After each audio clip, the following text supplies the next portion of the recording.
આપણે example number 18 સુધીનો અભ્યાસ કરેલો હતો. હવે એક્ઝામ્પલ નંબર 19થી આપણે આગળ શરૂઆત કરીશું.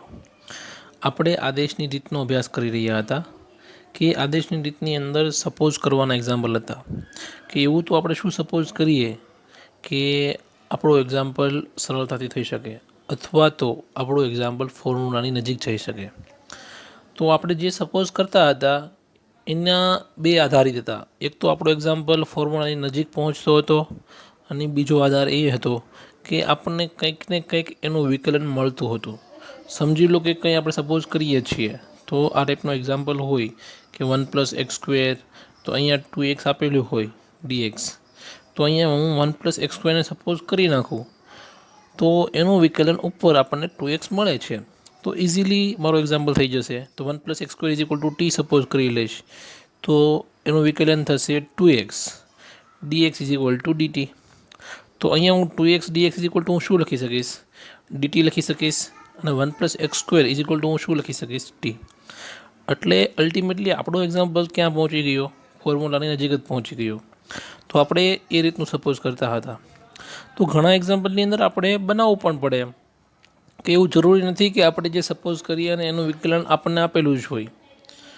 તો એક્ઝામ્પલ નંબર 19 જોઈએ.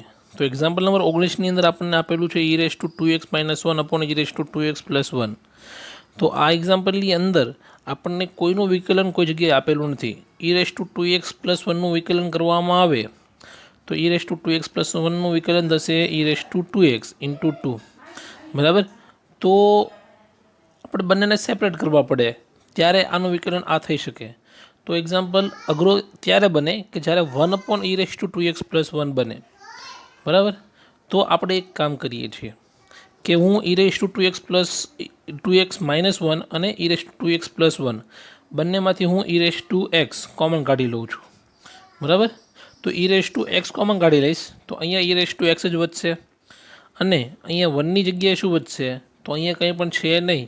તો હું e2x અને e2x વડે ઉપર નીચે મલ્ટીપ્લાય કરી નાખું તો અહીંયા ઉપરથી e2x કોમન નીકળશે તો અહીંયા વધશે 1/e2x. તો એને ઉપર લઈ જઈશ એટલે લખાશે e−x. એ જ રીતે અપોનની અંદર e2x + e−x વધશે. તો આપણને એટલી વસ્તુનો ખ્યાલ છે કે ભાઈ e2x અહીંયા કટ થઈ જશે. તો અહીંયા e2x - e2x વધેલા છે, અહીંયા e2x + e−x વધેલા છે. તો હું અહીંયા e2x + e−x = t સપોઝ કરી લો તો મારો એક્ઝામ્પલ ઘણો સરળતાથી થઈ શકે. કેમ કે આનું વિકલન શું થશે? તો આ ઉપરનાનું વિકલન e2x જ થશે અને e−x નું વિકલન e−x અને ચેઇન રૂલ્સ મુજબ -x નું વિકલન -1. એટલે શું આવશે? e2x × e−x dx કેટલા લખાશે? અહીંયા dt લખાશે. તો અહીંયા આ શું થશે? મારું વિકલન થશે. એટલે કે ઉપરનાની જગ્યાએ હું શું લખી નાખીશ? dt લખીશ અને નીચેની જગ્યાએ હું શું લખી નાખીશ? t લખી નાખીશ. એટલે મારો જવાબ શું આવશે? dt/t. અને આપણને ખ્યાલ છે કે 1/tનું સંકલન શું થાય? તો log mod t. તો tની જગ્યાએ એટલે અત્યારે હું શું લખી નાખીશ? તો જે સપોઝ કર્યું હોય તે e2x + e−x. આગળ વધીએ એક્ઝામ્પલ નંબર 20 તરફ. એક્ઝામ્પલ નંબર 20 પણ એક્ઝામ્પલ નંબર 19 જેવો જ છે. બરાબર. એને પણ એ રીતે કરી શકીએ કરવું હોય તો. પણ અહીંયા ડાયરેક્ટ આસાનીથી થઈ શકે એમ છે કેમ કે e2x + e−2x અહીંયા આપણે કન્વર્ટ કરવું પડેલું હતું. બરાબર. અને અહીંયા આપણને કન્વર્ટ કરીને ઓલરેડી આપી દીધેલું છે. બરાબર. તો હું અપોન બરાબર સપોઝ કરી લઉં તો શું થશે આનું વિકલન? તો આનું વિકલન થશે e2x નું e2x અને ચેઇન રૂલ્સ મુજબ પાછું 2x નું થશે તો એનું વિકલન થશે 2.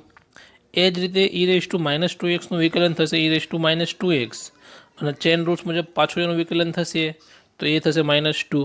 તો બંનેમાંથી હું 2 કોમન કાઢી નાખું તો અહીંયા કંઈક ઉપર જેવું બને છે, અંશ જેવું. તો અંશમાં જે આપેલું છે e2x - e−2x અને એના જેવું કંઈક દેખાય છે. તો જે 2 જે છે એ ક્યાં જશે? અહીંયા અપોનમાં જશે. તો અહીંયા e2x - e−2x dx = શું લખાશે? તો અહીંયા dt/2 લખી નાખું અને e⁻² plus e⁻²x is equal two મેં ટી તો સપોઝ કરેલા જ છે, તો અહીંયા શું વધશે dt/2t આ રીતનું વધશે. અને અહીંયા આ જે 2 છે એ 2 શું છે કોન્સ્ટન્ટ છે, તો એ 2 અચળ તરીકે બહાર લખાશે અને અહીંયા શું વધશે dt/t. તો dt/t નું સંકલન શું થશે log mod t, અને આપણે શું સપોઝ કરેલું હતું ટીની જગ્યાએ e⁻²x પ્લસ e⁻²x, તો એની વેલ્યુ મૂકી દઈશું આપણે. એક્ઝામ્પલ નંબર 20 તરફ આગળ વધીએ, 21 તરફ આગળ વધીએ. હવે આ એક્ઝામ્પલની અંદર આપણને આપેલું છે tan² 2x - 3 dx. તો આપણને એટલી વસ્તુનો ખ્યાલ છે કે tan² x સંકલન આપણી પાસે પડેલું નથી, કે એનું કોઈ પણ ફોર્મ્યુલા આપણી પાસે પડેલું નથી. આપણી પાસે ફોર્મ્યુલા પડેલું છે તો sec² x પડેલું છે, તો આપણે શું કરવું પડે, એને sec² x માં કન્વર્ટ કરવું પડે. sec² x સંકલન શું થશે તો tan x થશે, તો આપણે sec² x માં કન્વર્ટ કરવું પડશે. પણ અહીંયા પ્રોબ્લેમ એક એ પણ છે કે અહીંયા 2x - 3 પણ સાથે આપેલું છે, તો મારે શું કરવું પડશે 2x - 3 ને રિમૂવ કરવું પડશે. તો અહીંયા હું 2x - 3 is equal two t suppose કરી લઉં છું, તો t સપોઝ કરી રહીશ તો એનું વિકલન શું થશે તો 2 dx is equal two dt, તો dx ઇઝ ઇક્વલ ટુ શું થશે dt/2. તો અહીંયા 2x - 3 is equal two t suppose કરેલા હતા, અને dx ઇઝ ઇક્વલ ટુ શું લખાશે અહીંયા dt/2, અને અહીંયા 1/2 અચળ તરીકે બહાર આવશે.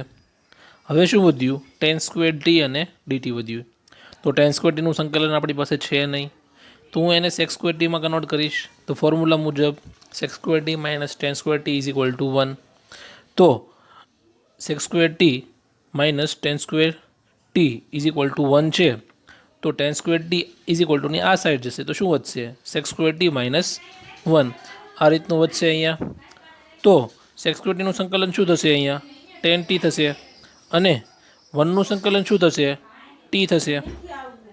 તો આપણો જવાબ શું આવશે, તો આપણો જવાબ અહીંયા આવશે tan t, sec² t નું tan t, અને સંકલન અહીંયા 1 નું સંકલન શું થશે t, તો આપણું સંકલન થશે 1/2 tan t minus 1/2 t plus c. હવે આપણે શું સપોઝ કરેલું હતું t is equal two 2x - 3, પાછી વેલ્યુ મૂકી દઈએ તો શું આવશે આપણો જવાબ. અહીંયા સુધી એક્ઝામ્પલ કરો તો પણ ઇનફ છે, બરાબર. પણ આ લોકોએ શું કરેલું છે કે 1/2 ને અંદર મલ્ટીપ્લાય કરી નાખ્યો, પહેલાં 2x સાથે મલ્ટીપ્લાય કર્યો, પછી 3 સાથે મલ્ટીપ્લાય કર્યો, એટલે અહીંયા વધશે 3/2, 1/2 3 સાથે મલ્ટીપ્લાય થશે તો પ્લસ c, તો 3/2 પ્લસ c બંનેને જોઈન કરી દીધા, અને એની એક બીજી અચળ સંખ્યા એને c' નામ આપી દીધું, તો આપણે આને c' પણ કહી શકીએ. અને અહીંયા સુધી એક્ઝામ્પલ કરીએ તો પણ આપણો જવાબ ખોટો નથી. એક્ઝામ્પલ નંબર 22 તરફ જઈએ. એક્ઝામ્પલ નંબર 22ની અંદર sec² બ્રેકેટમાં 7 - 4x આપેલું છે. આપણને એટલી વસ્તુની ખ્યાલ છે કે sec² x નું સંકલન શું થશે તો tan x થાય છે. આ વસ્તુનો આપણને ખ્યાલ છે, પણ આની અંદર એક એક્સ્ટ્રા વસ્તુ આપેલી છે, એ છે 7 - 4x. તો એની આપણે જરૂરિયાત છે નહીં, તો એના બરાબર સપોઝ કરી લઈએ આપણે, તો 7 - 4x ઇઝ ઇક્વલ ટુ શું થશે t, તો એનું વિકલન શું થશે તો -4x dx is equal two dt, તો dx ઇઝ ઇક્વલ ટુ કેટલા લખાશે -dt/4. હવે જેની વેલ્યુ મૂકેલી હતી તે વેલ્યુ પુટ કરી દઈએ, તો dx is equal two -dt/4 લખાશે, અને 7 - 4x is equal two t લખાશે. અહીંયા -1/4 શું થશે અચળ તરીકે 12 લખાશે, તો અહીંયા શું વધશે sec² t dt. અહીંયા xની જગ્યાએ ફેરફાર કેટલો છે માત્ર tનો છે, તો sec² t નું સંકલન શું થશે tan t થશે. અને લાસ્ટમાં અલ્ટિમેટલી શું મૂકી દઈએ આપણે વેલ્યુ મૂકી દઈએ, તો t બરાબર શું સપોઝ કરેલું હતું આપણે 7 - 4x સપોઝ કરેલું હતું, તો એ શું થશે આપણો જવાબ થશે. એક્ઝામ્પલ નંબર 23 તરફ આગળ વધીએ. એક્ઝામ્પલ નંબર 23ની અંદર આપણને sin inverse x upon √1 - x² dx આપેલું છે. તો અહીંયા આપણને દેખાય છે કે ભાઈ sin ઇન્વર્સ xનું સંકલન શું થશે તો 1/√1 - x² થાય, બરાબર. તો આ વસ્તુ આપણને અહીંયા આપેલી જ છે. તો શું સપોઝ કરીશું આપણે? તો આની અંદર સાઇન ઇનવર્સ એક્સને સપોઝ કરી લઈએ આપણે, તો આપણું કામ ઘણું સરળતાથી થઈ શકે. તો sine inverse x is equal to T suppose કરું છું, તો એનું વિકલન શું થશે? તો 1/√1 - x² dx is equal two dt. બરાબર. આ શું થશે? એનું સંકલન થશે.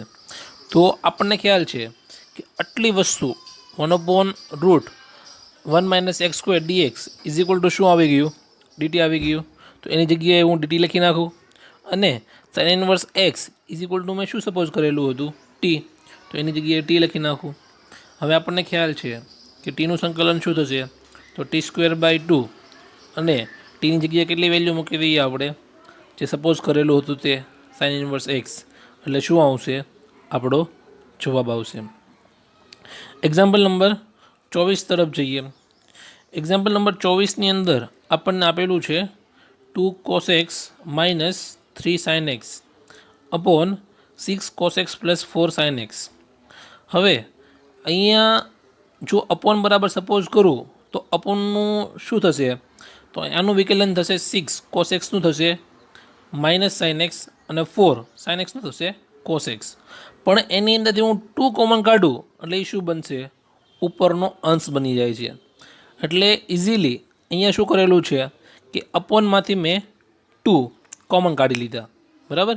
તો 2 કોમન કાઢી લઈશ તો 3 cos x + 2 sin x વધશે.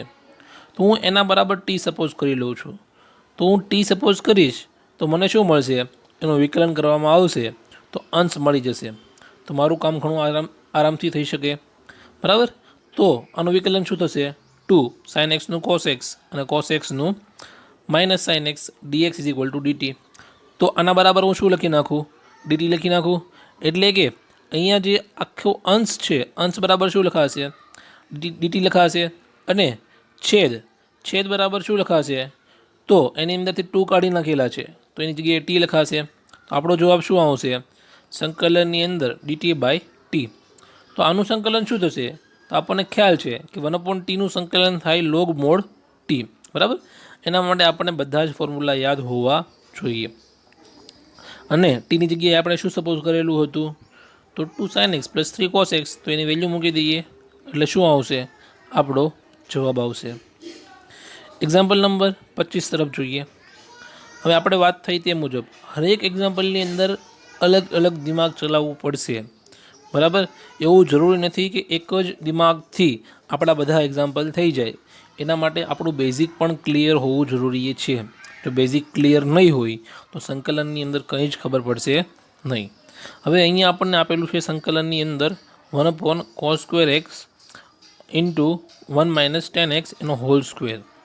હવે આપણું એક્ઝામ્પલ સરળતાથી કઈ રીતે થઈ શકે એ જ વિચારવાનું છે.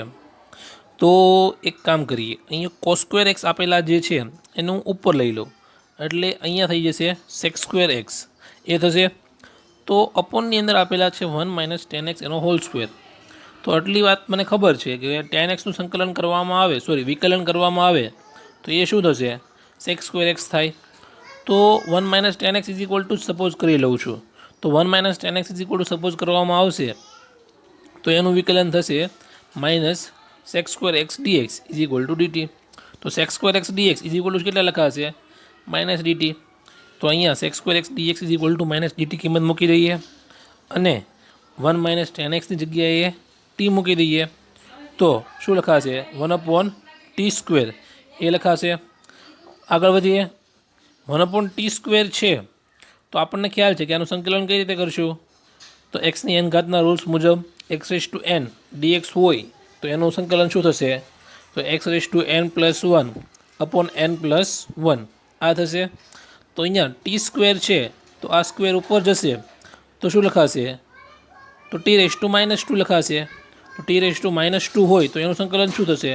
તો -2 + 1/-2 + 1, એટલે અહીંયા વધશે 1/t. તો ટીની જગ્યાએ જે સપોઝ કરેલું છે એ મૂકી દઈએ તો જે વધશે એ શું હશે? આપણો જવાબ હશે. એક્ઝામ્પલ નંબર 26 તરફ જઈએ. તો એક્ઝામ્પલ નંબર 26ની અંદર આપણને આપેલું છે cos √x/√x. તો આની અંદર શું સપોઝ કરીએ તો આપણું એક્ઝામ્પલ સરળતાથી થઈ શકે. તો અહીંયા root x is equal two હું ટી સપોઝ કરી લઉં છું. હવે થશે એ રીતનું કે root x is equal to T suppose કરીશ તો આનું વિકલન શું થશે? તો આનું વિકલન થશે 1/2 આગળ આવશે અને એમાંથી એક બાદ થશે તો 1/2 -1 એટલે ઘાતમાં વધશે -1/2. તો 1/2 into x raise to -1/2 dx is equal two dt.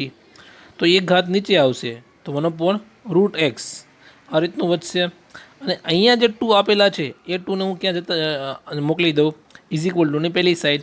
તો ત્યાં શું વધશે? 2 dt વધશે.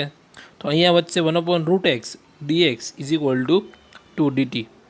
હવે અહીંયા 1/√x dx is equal two શું મારો જવાબ આવ્યો? 2 dt આવ્યો. તો એની જગ્યાએ વેલ્યુ મૂકી દઉં 2 dt. અને મેં શું સપોઝ કરેલું હતું? અહીંયા root x is equal to T suppose કરેલું હતું. તો એની જગ્યાએ હું ટી લખી નાખું અને ડીએક્સની 1/√x dx is equal two શું લખી નાખું? હું 2 dt લખી નાખું. તો મારો જવાબ શું આવશે? 2 sin t પ્લસ c. અને ટીની જગ્યાએ શું લખાશે? તો જે સપોઝ કરેલું હતું તે શું લખાશે? Root x. તો આપણો જવાબ શું આવશે? 2 sin √x પ્લસ c. બરાબર. હવે એક્ઝામ્પલ નંબર 27 તરફ આગળ વધીએ. બરાબર. એક્ઝામ્પલ નંબર 27ની અંદર આપણને આપેલું છે route sin 2x into cos 2x. હવે શું સપોઝ કરીશું તો આપણો એક્ઝામ્પલ ફોર્મ્યુલાની નજીક પહોંચી શકે. હવે આપણી પાસે 2xના ફોર્મ્યુલા પણ નથી, એટલે કે સંકલનની અંદર નથી. તો આપણે એક કામ કરીએ છીએ, આપણે આ એક્ઝામ્પલને બે રીતે કરી શકીએ. એક તો આની અંદર આપેલું છે sin 2x is equal to T suppose કરીને, એ રીતે પણ સપોઝ કરી શકીએ. અને root sin 2x is equal to T suppose કરીને પણ એક્ઝામ્પલ કરી શકો. તો શું થશે કે આ જે રૂટ આપેલું છે તે ઇઝ ઇક્વલ ટુની આ સાઈડ આવશે. તો અહીંયા શું લખાશે? તો sin 2x is equal to T square લખાશે. એ રીતે પણ એક્ઝામ્પલ કરી શકીએ. પણ આપણને જે રીતે આપેલી છે તો એ રીતે કરવાનો પ્રયત્ન કરીએ. તો અહીંયા sin 2x is equal to T આપેલું છે તો એ સપોઝ કરી લઈએ. તો એનું વિકલન કરવામાં આવશે તો એનું વિકલન થશે 2 cos 2x dx is equal two dt. તો મારી પાસે cos 2x dx એ પડેલું જ છે. તો એની જગ્યાએ હું શું લખી નાખીશ? dt/2. અને sin 2x is equal two હું શું લખી નાખીશ? અહીંયા t. તો આ કોના જેવું દેખાય છે? એક્સની n ઘાત જેવું દેખાય છે. તો મારો જવાબ કેટલો આવશે? n+1/n+1. અને 1/2 શું થશે? અચલ તરીકે 12 લખાશે. તો 1/2 t⁻1/2 +1/1/2 +1. એટલે કે મારો જવાબ શું આવશે? 1/2 +1 એટલે કે 3/2. અને અહીંયા પણ શું લખાશે? 3/2. અને લાસ્ટમાં શું કરીશ કે ટીની જગ્યાએ જે કિંમત સપોઝ કરેલી હશે એ કિંમત હું અહીંયા મૂકી દઈશ. બરાબર. તો આપણો જવાબ આવશે.